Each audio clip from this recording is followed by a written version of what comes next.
All right, welcome back. And if you've just joined me, you're watching DEJI 360 with me, DEJI Badimasi, and I have Chief Robert Clarke, who is a senior advocate of Nigeria, with us on the program.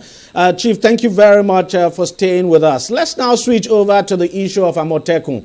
You've heard the position of the federal government now as enunciated now by the Attorney General, even though some people have come out to say, well, that's the opinion of the Attorney General. But what's your take on the position of the federal government now on Amotekun? Whichever angle one looks at the quarrel between the federal government and the group of lawyers, Southwest governors, it is quite clear that what the Southwest governors have done is unlawful. And I will tell you why. The security of Nigeria is vested under the Constitution into many groups. That is not in doubt. The Constitution says the governor of a state is the chief security officer of that state. And constitutionally, he has the power to determine the security aspect of the state. There is no doubt about that. Some lawyers will say the security of a state is on the concurrent list. It is not on the exclusive list. So the federal government does not have the special or sole prerogative to determine. So the governors have a right, and let us get it clear, they have the right to create any apparatus that will determine the security of that. But they must follow due process. And that is where they all have gone wrong.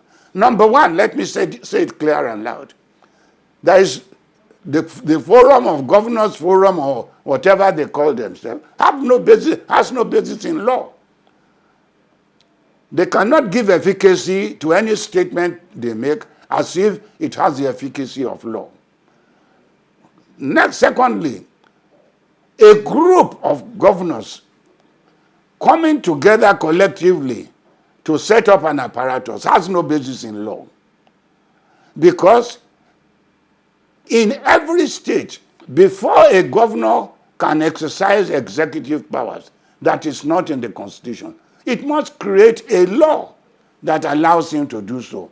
So, in the present Amotekun case, each governor should have gone back to his House of Assembly and get each House of Assembly to pass a law allowing that governor to create that outfit known as Amotekun. Because what they are now doing, collectively they are creating Amotekun. There is no legal basis for it. They are not following due process. So the federal government is correct to say it is unlawful. To that extent, I will agree to the federal government. But to the operational aspect of it, I do not agree with the federal government that state governments cannot set up such apparatus if they follow the rule of law. So my taking in this matter is that as it is as of today, the outfit set up by these 5 or 6 governors have not met the standard required by law in that they have not followed due process. So what you would expect the governors to do is to go back to their individual state House of Assemblies and follow the due process, get the state House of Assemblies now to actually pass a law empowering them to set up this outfit. And would it be at their individual states or for them to do it collectively? Let me look at it from this angle. This outfit, collectively made, who is going to pay for it? Where is the budget for it? Who has appropriated the money for it? There is no law that allows 5 states just to sit down and appropriate money without due process.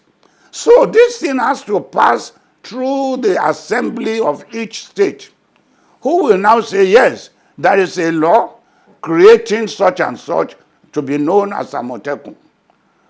Now, every year they will budget, executive will budget how much they want, because now they have spent money.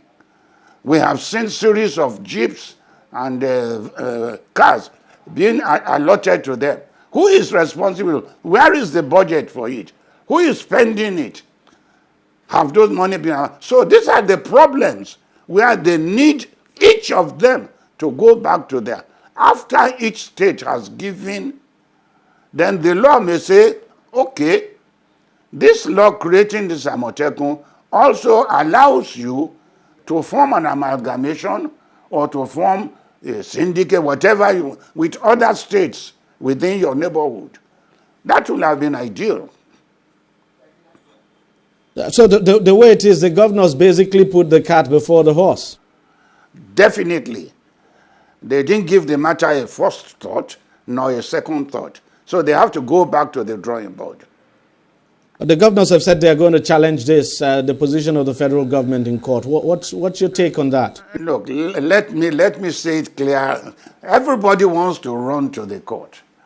Look, people like us who are in practice for years will tell you if a matter goes to the Supreme Court today, whether there is merit or no merit. This doctrine of rushing to court, we have to stop it in Nigeria. Fortunately, one of the lawyers is a senior advocate of Nigeria. Will he say that he can spend money that is not appropriated? He cannot do it.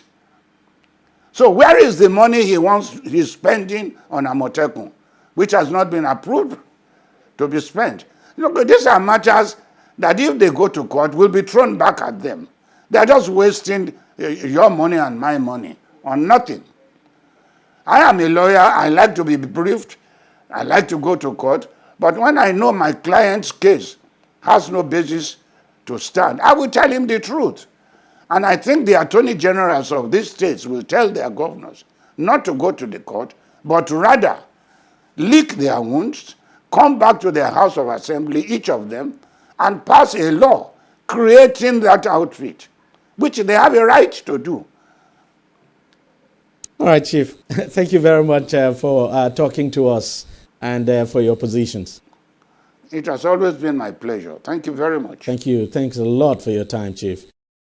Well, that's it on the program. But if you want to watch it again, it's very simple. Just go to our website, tv360nigeria.com. You'll find this program and lots more there. You can also join the conversation and contribute by following us on our various social media handles. So thank you very much, or platforms, I should say. Thank you very much for watching. I'll see you again next week. Bye-bye.